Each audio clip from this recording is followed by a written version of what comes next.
Hello and welcome to EduTalk. This is a program where we talk about all aspects of education and parenting.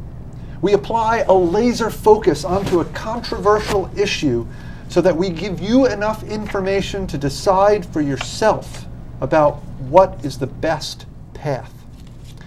Before we jump into tonight's issue, I want to take a step back and talk about education reform. Now, that may be a term that you've heard before. If it is, it probably didn't come out of the mouth of a teacher or a principal. If you heard it, it probably came from a politician. So often our politicians feel pressured to make changes in education reform.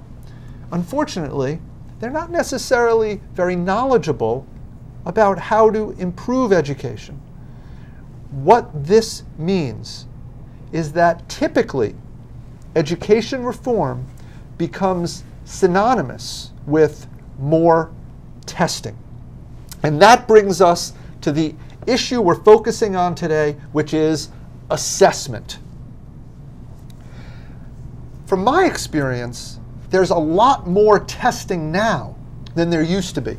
Even when I was a kid, there was a bunch of testing, but it seems like it's gotten a little out of whack. But you don't just have to take my word for it. It's been studied. A recent Washington Post article looked at a study which was done of a typical school in Washington, D.C. They found that between pre-kindergarten and the end of high school, the average student was taking 122 mandated standardized tests. 122! That's incredible. If you compare that to other countries, even countries that are ranked higher than we are when it comes to how well they're doing in education, many of those countries are testing 3 times in that same time period. What a difference. A lot of this seems to have come out of the 2002 No Child Left Behind legislation. At that time, in that legislation, they required that there be testing between 3rd and 8th grade in math and reading every year, in addition to a whole bunch of other tests. That resulted in so much more focus on testing. If you look at the economics of it, before No Child Left Behind, the country was spending about $400 million a year on testing. After No Child Left Behind, it was over $1 billion annually spent on standardized testing. Now, is that working? If we're doing all of this focus on standardized testing and it's helping solve a problem, we're in good shape. During that same time period that we increased testing, the United States and international education standards dropped from 18th to 31st in math rankings. They had a similar drop in science rankings. So we're testing more, and the result is seemingly that we're doing less well as compared to other countries. But don't just take my word for it. Let's hear what President Obama had to say on the same subject. If our kids had more free time at school, what would you want them to do with it? A, learn to play a musical instrument. B, study a new language. C, learn how to code HTML. Or D, take more standardized tests. If you're like most of the parents and teachers I hear from, you didn't choose D. I wouldn't either. So we're going to work with states, school districts, teachers, and parents to make sure that we're not obsessing about testing, that the principles I just outlined are reflected in classrooms throughout the country. I think before we get into the full discussion about assessment, I think we need to start defining some of what we mean by assessment specifically. And a general definition of assessment is, specifically in education, assessment is the process of documenting in measurable terms 4 different things. You have knowledge, skills, attitudes, and beliefs. Now, I think schools are more focused on just two of those. The first two, knowledge and skill, seems to be what is mostly assessed in schools. But then they completely leave out attitudes and beliefs, so that's something we're not capturing in these actual assessments that we do. And then we should also look at who is being assessed. It's not just the student, that is one person, but it's also the learning community, the class, or even a subgroup within the class.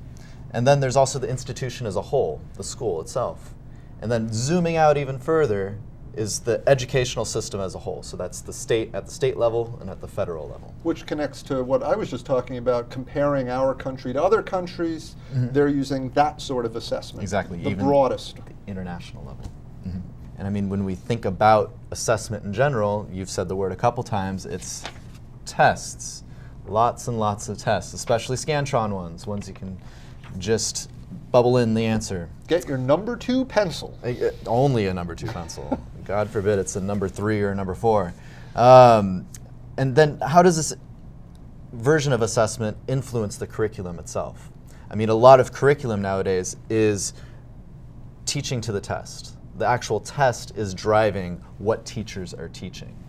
And it doesn't help that the very textbook companies that provide textbooks to teachers and school districts are the ones making the tests. So you have Hoot and Mifflin and Pearson creating some of the state and international tests, especially Pearson.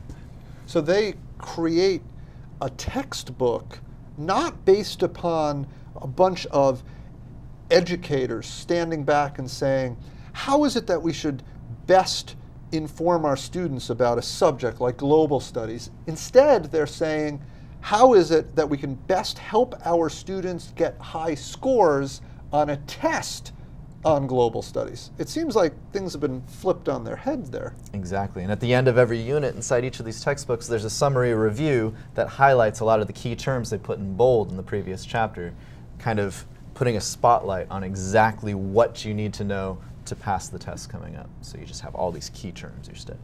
So we have overall this topic of assessment, and assessment which is looking at these different aspects of what people should know and evaluating different groupings, but so much of that has so far been focused on testing. And I mean, the next question you should ask from there is, what are we actually testing in these assessments? I think the tests that you were just talking about, the standardized test, they look at what is easiest to assess, and that is memorable information. As you said, we highlight them, easier to remember, we're using them and we're asking those questions later in the test because we can memorize those words, those buzzwords. Have a look at the chalkboard. I'm pretty sure you are familiar with the setup of these kinds of questions, so let's see if you have actually listened to our show so far and memorized what we were talking about. You're going to test our audience? Yes. So here's the test question. What is something that is not typically evaluated? Choose the best answer. Is it A, knowledge, B, skills, C, emotions, or D, attitude?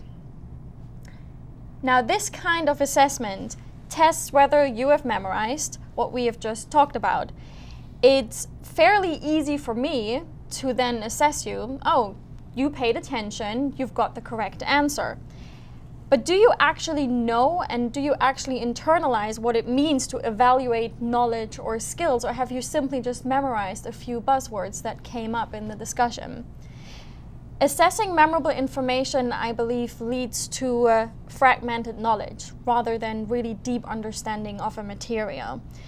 We're ending up with students who seem to be very successful in school because they score highly in those tests, but we're missing out on the main goal of education, which is deep understanding and connection with the material.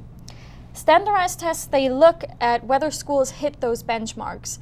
And the easiest way to do that is by using those tests. Fill in the bubble, because all I need to do at the end is feed it into a grading machine and see what the score is that comes out at the end. It reminds me of studying for tests in high school when I would make these flashcards and then I'd be whipping through them for an hour or 2 hours the night before the test and then a few minutes before the test, and I'd cram in all of this information that I had to memorize, and then I was a good student. I generally get a pretty good grade on the test. The problem is that I very often found that if you asked me a couple weeks later to access that information, it wasn't really there. So on the one hand, you're pointing out that we may be testing the wrong thing, something which doesn't really lead to deep understanding, and at the same time, those tests may provide some sort of artificial results because we look at those tests and think, oh, those students have actually learned that or actually memorized that information, when in reality they may have memorized it at the moment, but then forgotten it right afterwards. So wait, what is the answer to the question? I'm pretty sure you all paid attention. It was C, emotions. So memorable information is what's easiest to test. We should also talk about what's hardest to test. And I think what has to go to the top of that list is critical thinking. If I had gotten your question right, which I did, by the way, Well done. if I had gotten that right, does that mean that I deeply understood what issues we were talking about related to assessment? I think it doesn't show that at all. It just shows that something was memorized, or I could see a word that was out of place, that was not familiar from what had been heard. I could ask a more difficult question like, what is the connection? And you guys listen to this. Try to answer this question. What is the connection between assessment and curriculum?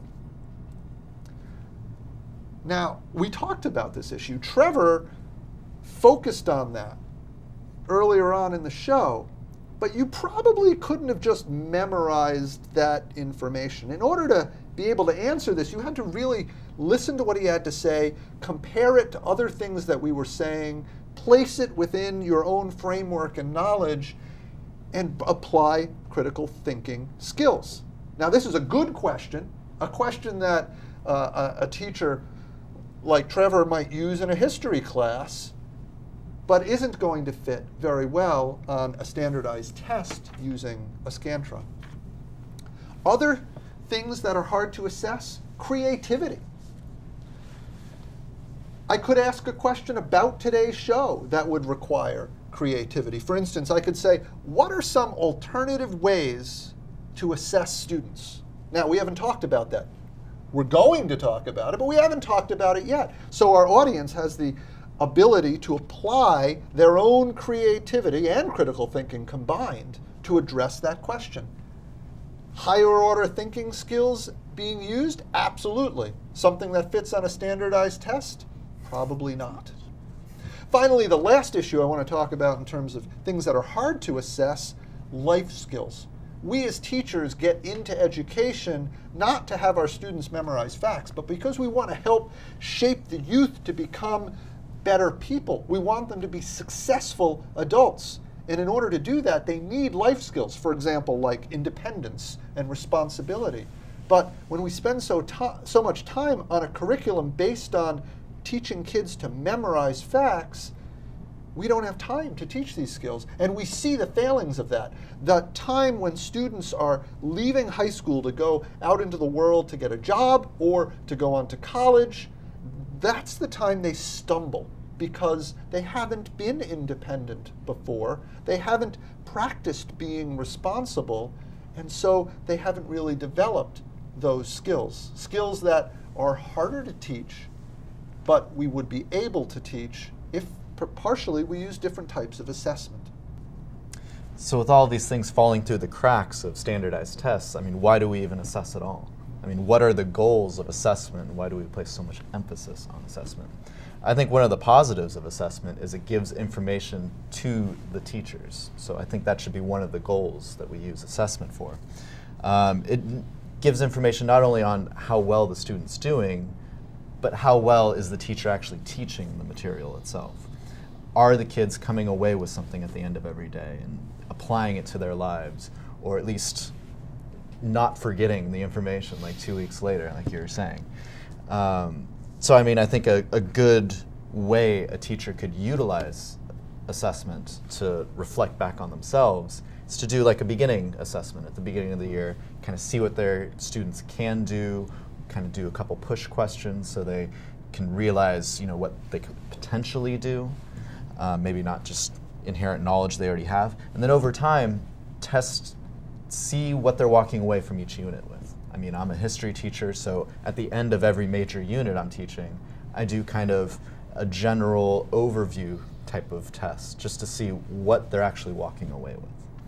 And then at the end of the year, do like a survey. See what they're leaving that class with. What is the one thing you're going to remember from Trevor's class in 2016? So this way, the teacher coming in knows where their students are, knows a little bit about their strengths and gaps that they have, and can apply that right into the classroom. That's useful information for the teacher. Exactly. It's also useful information for students, and that seems like a missing piece so much. I remember, for me, the assessment and making use of assessment when I was a student was getting my report card and seeing how many A's I got, how many B's I got, or when I got a test back, it was all about the number. It wasn't about what I had learned. It was about how I was ranking. And that sort of assessment didn't provide a lot of information to me. But later on, when assessment got more focused on my work, I was looking back at, say, papers, for instance, to see what did the teacher have to say, so what could the takeaway be? How do I write better? How do I think better? Then that assessment was really helpful for me as a student. I completely agree with you on that, Mark.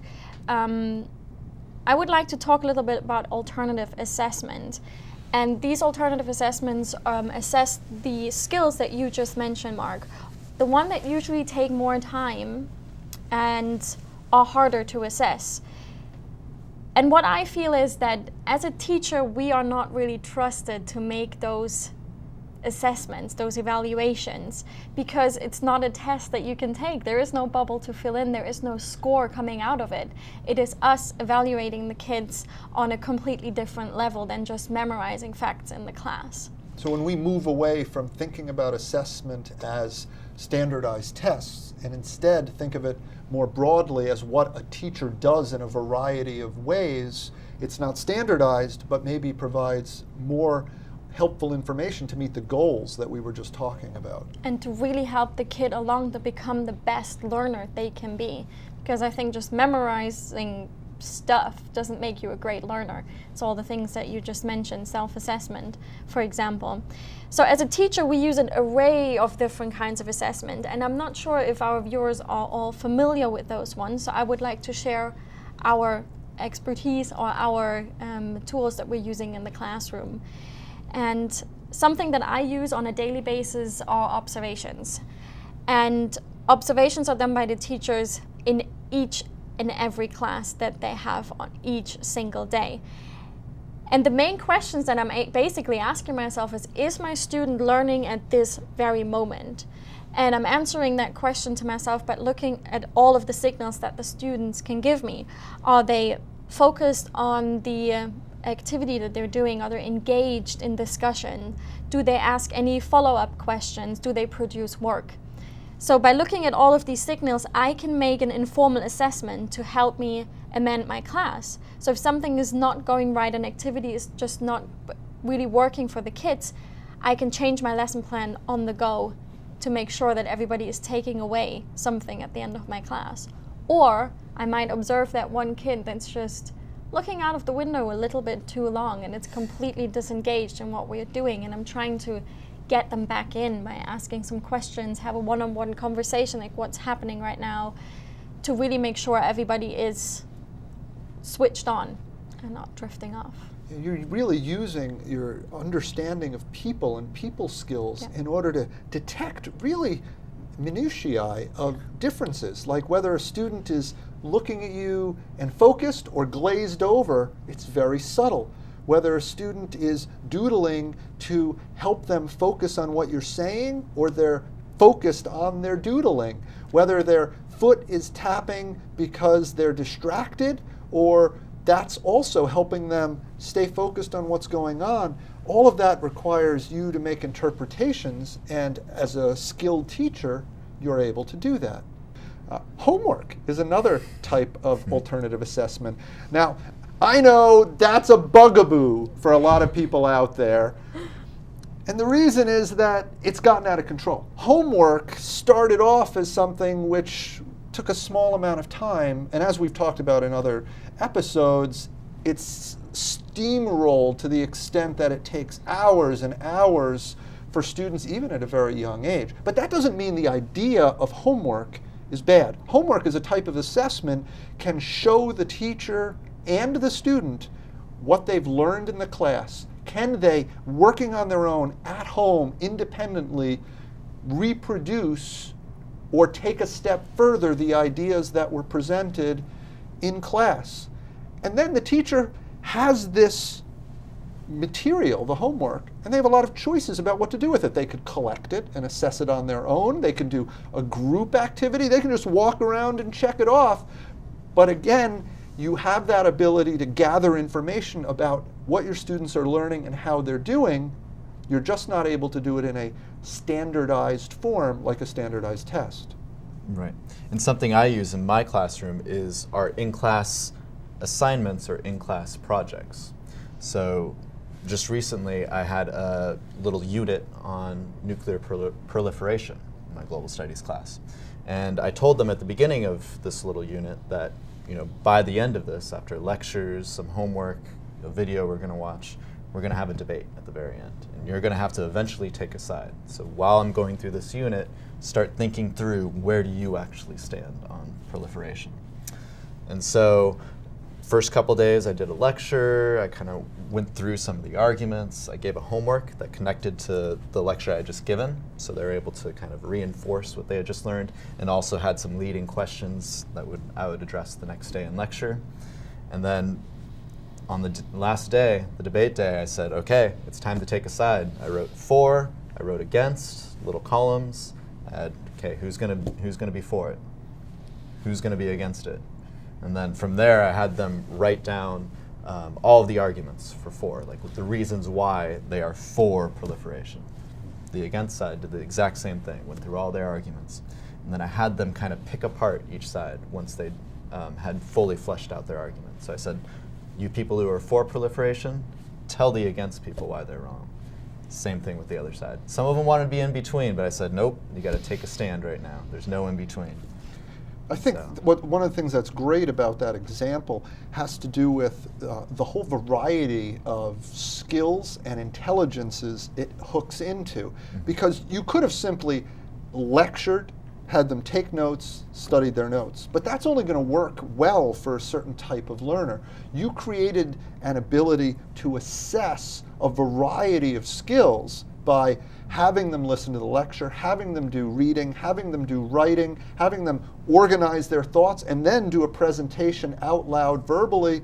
You're not going to just have those people who are the best at writing necessarily be the ones who take the day or get to shine in that particular exercise. And again, it's hard to standardize what you did there, but it provided a great deal of information both for you as the teacher and for the students about themselves and how well they were learning that information.